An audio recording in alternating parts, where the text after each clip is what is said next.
यथार्थ मोक्ष।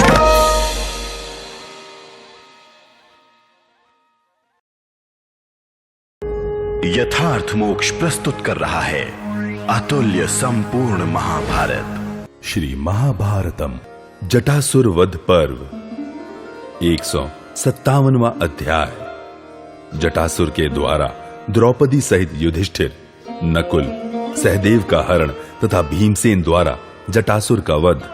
तत्पश्चात देवताओं के समान तेजस्वी महाबाहु भीमसेन ने उस राक्षस को दोनों भुजाओं से बलपूर्वक उठा लिया और उसे पृथ्वी पर पटक कर पीस डाला। उस समय पांडुनंदन भीम ने उसके सारे अंगों को दबाकर चूर चूर कर दिया और थप्पड़ मारकर उसके सिर को धड़ से अलग कर दिया।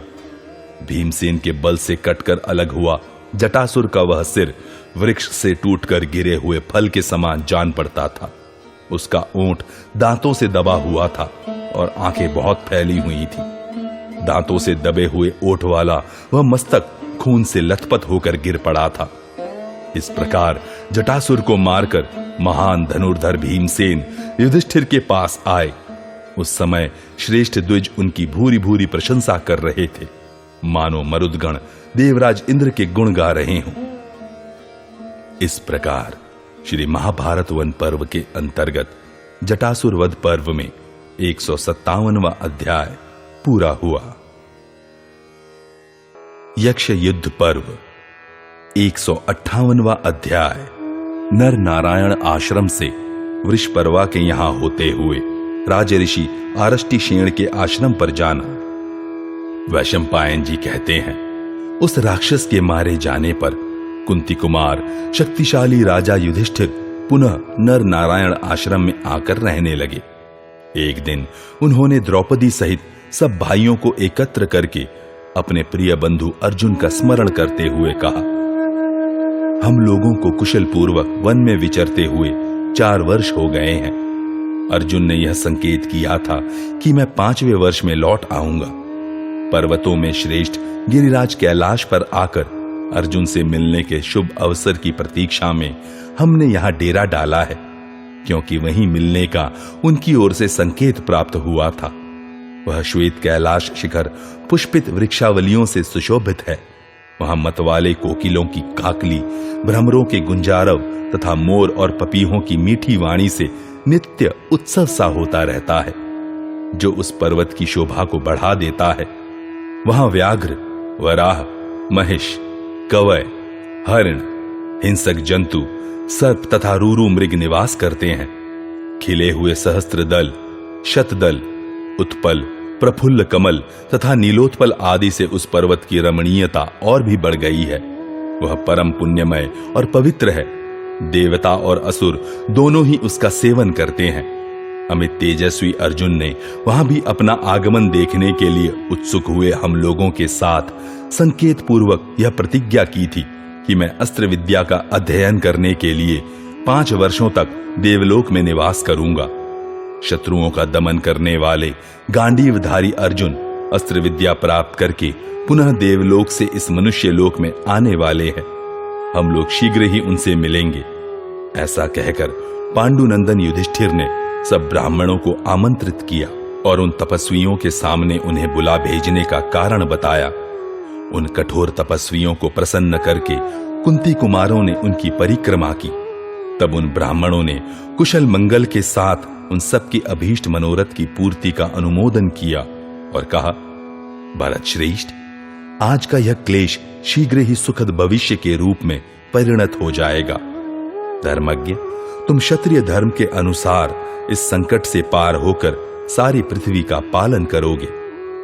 राजा युधिष्ठिर ने उन तपस्वी ब्राह्मणों का यह आशीर्वाद शिरोधार्य किया और वे परंतप नरेश उन ब्राह्मणों तथा भाइयों के साथ वहां से प्रस्थित हुए।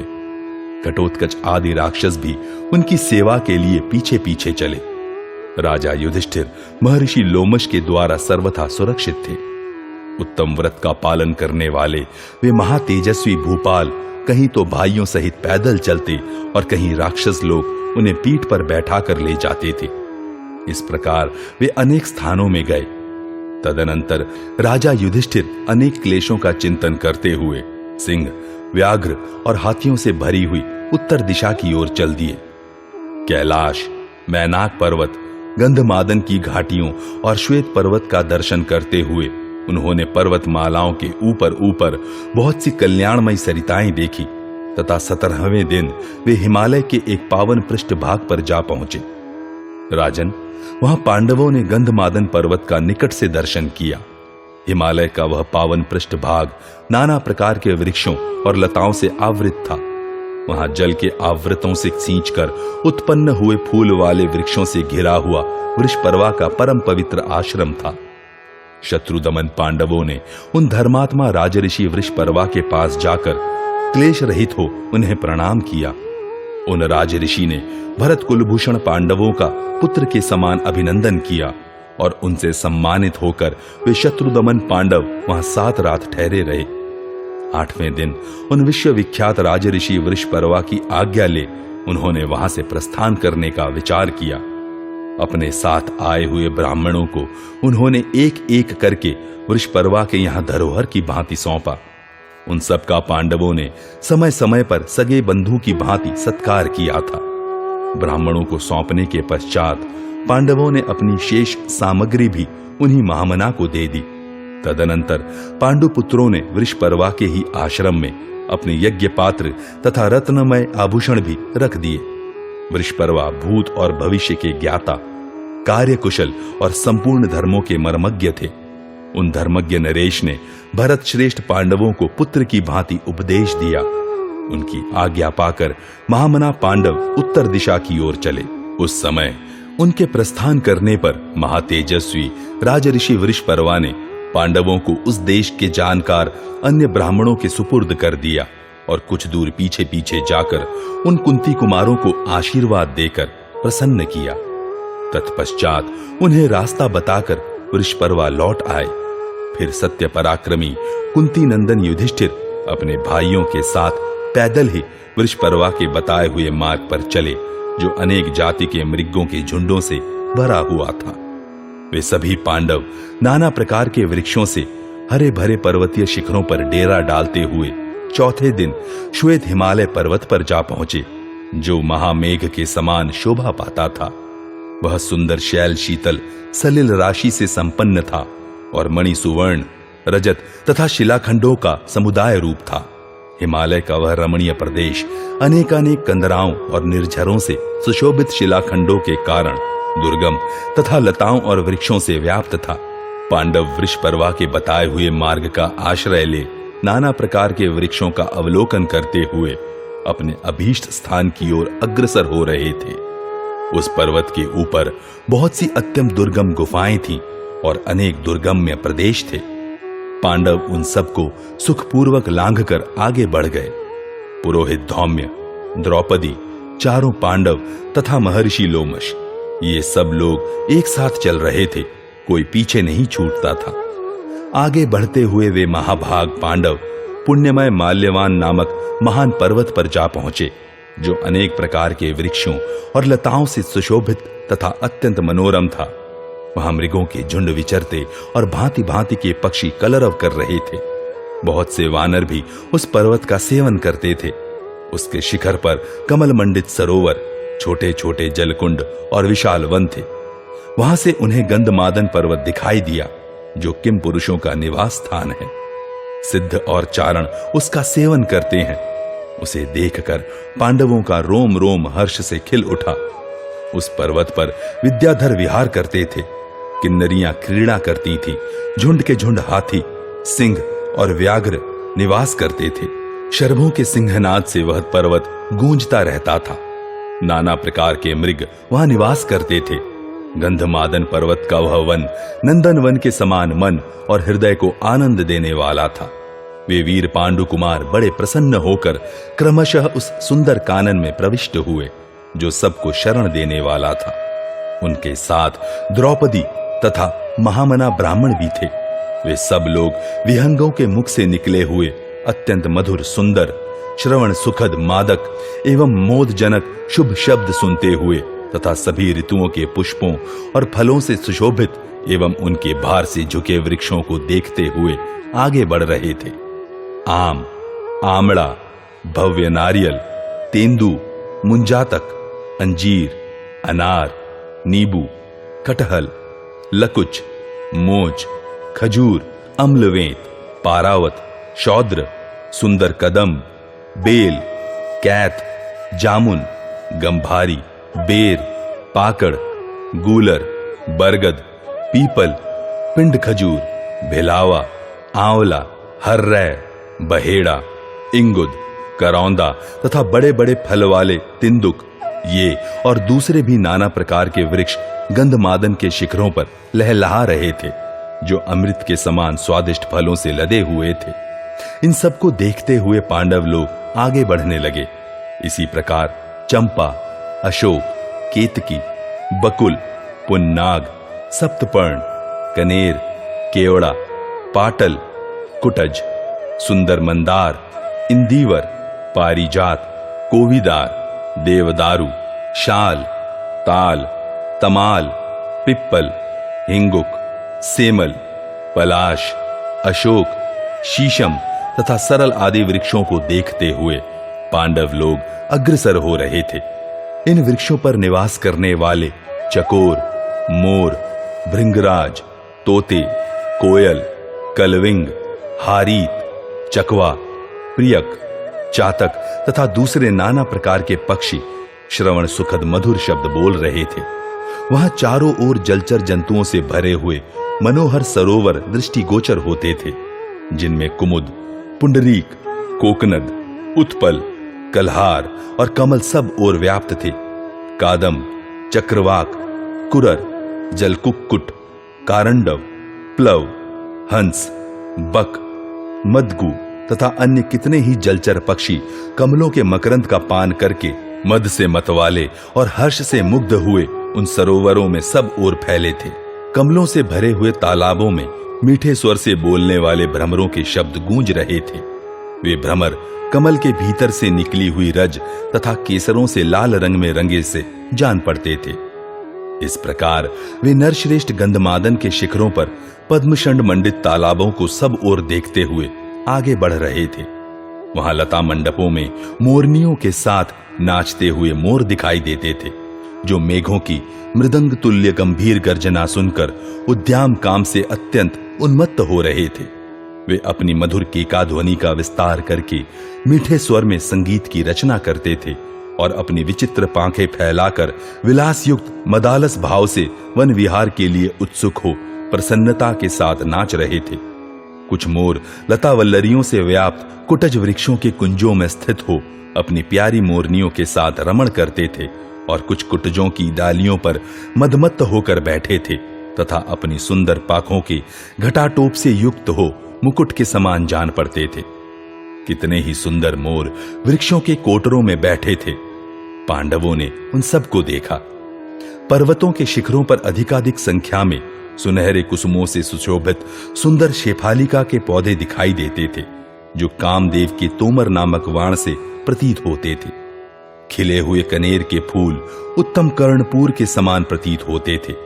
इसी प्रकार वन श्रेणियों में विकसित कुर्बक नामक वृक्ष भी उन्होंने देखे, जो कामासक्त पुरुषों को उत्कंठित करने वाले कामदेव के बाण समूहों के समान जान पड़ते थे।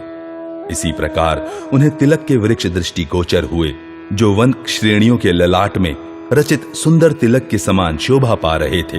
कहीं मनोहर मंजरियों से विभूषित मनोरम आम्र वृक्ष दीख पड़ते थे, जो कामदेव के बाणों की सी आकृति धारण करते थे। उनकी डालियों पर भौरों की भीड़ गूंजती रहती थी। उन पर्वतों के शिखरों पर कितने ही ऐसे वृक्ष थे जिनमें सुवर्ण के समान सुंदर पुष्प खिले थे। कुछ वृक्षों के पुष्प देखने में दावानल का भ्रम उत्पन्न करते थे। किन्हीं वृक्षों के फूल लाल, काले तथा वैदूर्य मणि के सदृश धूमिल थे। इस प्रकार पर्वतीय शिखरों पर विभिन्न प्रकार के पुष्पों से विभूषित वृक्ष बड़ी शोभा पा रहे थे। इसी तरह शाल, तमाल, पाटल और बकुल आदि वृक्ष उन शैल शिखरों पर धारण की हुई माला की भांति शोभा पा रहे थे। पांडवों ने पर्वतीय शिखरों पर बहुत से ऐसे सरोवर देखे जो निर्मल स्फटिक मणि के समान सुशोभित थे। उनमें सफेद पांख वाले पक्षी कलहंस आदि विचरते तथा सारस कलरव करते थे।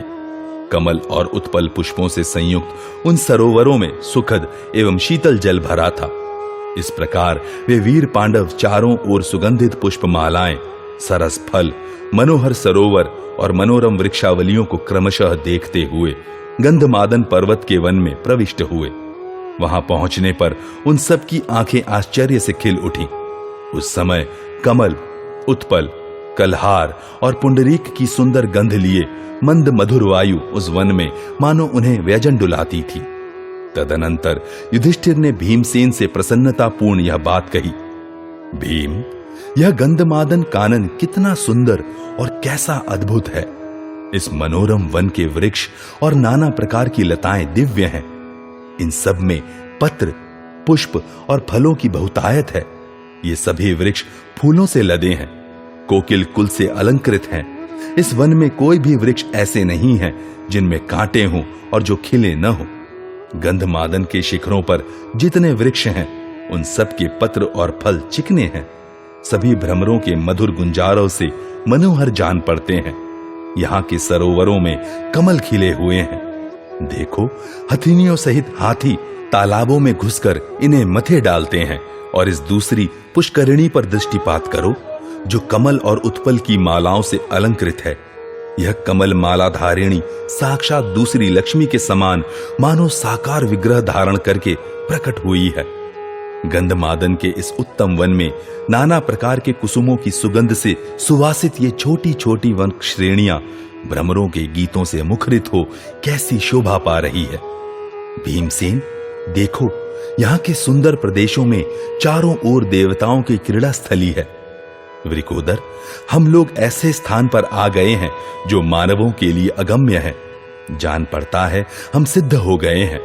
कुंती नंदन, गंधमादन के शिखरों पर ये फूलों से भरे हुए उत्तम वृक्ष इन पुष्पित लताओं से अलंकृत होकर कैसी शोभा पा रहे हैं। भीमसेन, इन पर्वत शिखरों पर मोरनियों के साथ विचरते बोलते हुए मोरों का यह मधुर केकारव तो सुनो। ये चकोर, शतपत्र, मदोन्मत्त कोकिल और सारिका आदि पक्षी इन पुष्प मंडित विशाल वृक्षों की ओर कैसे उड़े जा रहे हैं। पार्थ, वृक्षों की ऊंची शिखाओं पर बैठे हुए लाल, गुलाबी और पीले रंग के चकोर पक्षी एक दूसरे की ओर देख रहे हैं। उधर हरी और लाल घासों के समीप पर्वतीय झरनों के पास सारस दिखाई देते हैं। भृंगराज, उपचक्र और लोह पृष्ठ नामक पक्षी ऐसी मीठी बोली बोलते हैं जो समस्त प्राणियों के मन को मोह लेती है। इधर देखो, ये कमल के समान कांति वाले गजराज, जिनकी 4 दांत शोभा पा रहे हैं, हथिनियों के साथ आकर वैदूर्य मणि के समान सुशोभित इस महान सरोवर को मथे डालते हैं। अनेक झरनों से जल की धाराएं गिर रही हैं, जिनकी ऊंचाई कई ताड़ के बराबर है और ये पर्वत के सर्वोच्च शिखर से नीचे गिरती हैं। नाना प्रकार के रजतमय धातु इस महान पर्वत की शोभा बढ़ा रहे हैं। इनमें से कुछ तो अपनी प्रभाओं से भगवान भास्कर के समान प्रकाशित होते हैं और कुछ शरद ऋतु के श्वेत बादलों के समान सुशोभित हो रहे हैं। कहीं काजल के समान काले और सुवर्ण के समान पीले रंग के धातु दीख पड़ते हैं। कहीं हरिताल संबंधी धातु है और कहीं हिंगुल संबंधी। कहीं मैनसिल की गुफाएं हैं जो संध्याकालीन लाल बादलों के समान जान पड़ती है। कहीं गेरू नामक धातु है जिनकी कांति लाल खरगोश के समान दिखाई देती है।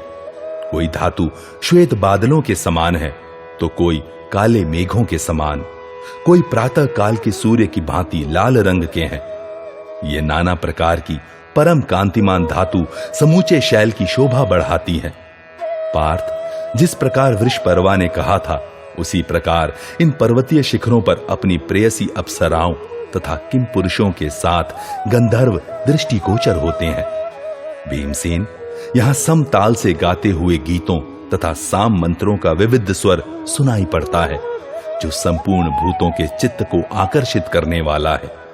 यह परम पवित्र एवं कल्याणमयी देव नदी महागंगा है। इनका दर्शन करो। यहां हंसों के समुदाय निवास करते हैं तथा ऋषि एवं किन्नरगण सदा इन गंगा जी का सेवन करते हैं। शत्रुदमन भीम भांति भांति के धातुओं, नदियों, किन्नरों, मृगों, पक्षियों, गंधर्वों, अप्सराओं मनोरम काननों तथा 100 मस्तक वाले भांति भांति के सर्पों से संपन्न इस पर्वत राज का दर्शन करो। वैशंपायन जी कहते हैं, इस प्रकार वे शूरवीर पांडव हर्षपूर्ण हृदय से अपने परम उत्तम लक्ष्य स्थान को पहुंच गए। गिरिराज गंधमादन का दर्शन करने से उन्हें तृप्ति नहीं होती थी। तदनंतर परंतप पांडवों ने पुष्पमालाओं तथा फलवान वृक्षों से संपन्न राजऋषि आरष्टिशेण का आश्रम देखा। फिर वे कठोर तपस्वी, दुर्बल काय तथा नस नाड़ियों से ही व्याप्त राजऋषि आरष्टिशेण के समीप गए, जो संपूर्ण धर्मों के पारंगत विद्वान थे। इस प्रकार श्री महाभारत वन पर्व के अंतर्गत यक्ष युद्ध पर्व में गंधमादन प्रवेश विषयक 158वां अध्याय पूरा हुआ। 159वां अध्याय प्रश्न के रूप में आरष्टिशेण का युधिष्ठिर के प्रति उपदेश। वैशंपायन जी कहते हैं, जन्मेजय, राजऋषि आरष्टिशेण ने तपस्या द्वारा अपने सारे पाप दग्ध कर दिए थे। राजा युधिष्ठिर ने उनके पास जाकर बड़ी प्रसन्नता के साथ अपना नाम बताते हुए उनके चरणों में मस्तक रखकर प्रणाम किया। तदनंतर द्रौपदी, भीमसेन और परम तपस्वी नकुल सहदेव ये सभी मस्तक झुकाकर उन राजऋषि को चारों ओर से घेर कर खड़े हो गए। उसी प्रकार पांडवों के पुरोहित धर्मज्ञ धौम्य जी कठोर व्रत का पालन करने वाले राजऋषि आरष्टिशेण के पास यथोचित शिष्टाचार के साथ उपस्थित हुए। उन धर्मज्ञ मुनि आरष्टिशेण ने अपनी दिव्य दृष्टि से कुरुश्रेष्ठ पांडवों को जान लिया और कहा, आप सब लोग बैठें।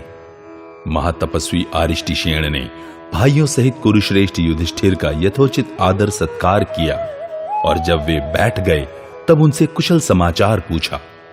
कुंती नंदन, कभी झूठ की ओर तो तुम्हारा मन नहीं जाता? तुम धर्म में लगे रहते हो ना? माता पिता के प्रति जो तुम्हारी सेवा वृत्ति होनी चाहिए वह है ना?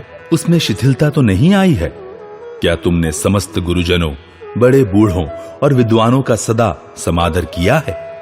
पार्थ, कभी पाप कर्मों में तो तुम्हारी रुचि नहीं होती? कुरुश्रेष्ठ, क्या तुम अपने उपकारी को उसके उपकार का यथोचित बदला देना जानते हो? क्या तुम्हें अपना अपकार करने वाले मनुष्य की उपेक्षा कर देने की कला का ज्ञान है? तुम अपनी बड़ाई तो नहीं करते? क्या तुमसे यथा योग्य सम्मानित होकर साधु पुरुष तुम पर प्रसन्न रहते हैं? क्या तुम वन में रहते हुए भी सदा धर्म का ही अनुसरण करते हो? पार्थ, तुम्हारे आचार व्यवहार से पुरोहित धौम्य जी को क्लेश तो नहीं पहुंचता है? कुंती नंदन, क्या तुम दान, धर्म, तप, शौच, सरलता और क्षमा आदि के द्वारा अपने बाप दादों के आचार व्यवहार का अनुसरण करते हो? पांडुनंदन, प्राचीन राजऋषि जिस मार्ग से गए हैं उसी पर तुम भी चलते हो ना? कहते हैं, जब जब अपने कुल में पुत्र अथवा नाती का जन्म होता है तब तब पितृलोक में रहने वाले पितर शोकमग्न होते हैं और हंसते भी हैं। शोक तो उन्हें यह सोचकर होता है कि क्या हमें इसके लिए पाप में हिस्सा बटाना पड़ेगा, और हंसते इसलिए हैं कि क्या हमें इसके पुण्य का कुछ भाग मिलेगा। यदि ऐसा हो तो बड़ी अच्छी बात है। पार्थ, जिसके द्वारा पिता, माता, अग्नि, गुरु और आत्मा इन पांचों का आदर होता है वह यह लोक और परलोक दोनों को जीत लेता है। युधिष्ठिर ने कहा, भगवान आर्यचरण, आपने मुझे यह धर्म का निचोड़ बताया है। मैं अपनी शक्ति के अनुसार यथोचित रीति से विधिपूर्वक इसका पालन करता हूं। आरष्टिशेण बोले, पार्थ, पर्वों की संधि वेला में अर्थात पूर्णिमा तथा प्रतिपदा की संधि में बहुत से ऋषिगण आकाश मार्ग से उड़ते हुए आते हैं और इस श्रेष्ठ पर्वत का सेवन करते हैं। उनमें से कितने तो केवल जल पीकर जीवन निर्वाह करते हैं और कितने केवल वायु पीकर रहते हैं। राजन, कितने ही किम पुरुष जाति के कामी अपनी कामिनियों के साथ परस्पर अनुरक्त भाव से यहाँ क्रीड़ा के लिए आते हैं और पर्वत के शिखरों पर घूमते दिखाई देते हैं। कुंती कुमार, गंधर्वों और अप्सराओं के बहुत से गण यहाँ देखने में आते हैं। उनमें से कितने ही स्वच्छ वस्त्र धारण करते हैं और कितने ही रेशमी वस्त्रों से सुशोभित होते हैं। विद्याधरों के गण भी सुंदर फूलों के हार पहने अत्यंत मनोहर दिखाई देते हैं। इनके सिवा बड़े बड़े नागगण, सुपर्ण जातीय पक्षी तथा सर्प आदि भी दृष्टिगोचर होते हैं। पर्वों की संधि बेला में इस पर्वत के ऊपर भेरी, पणव, शंख और मृदंगों की ध्वनि सुनाई देती है।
यथार्थ मोक्ष।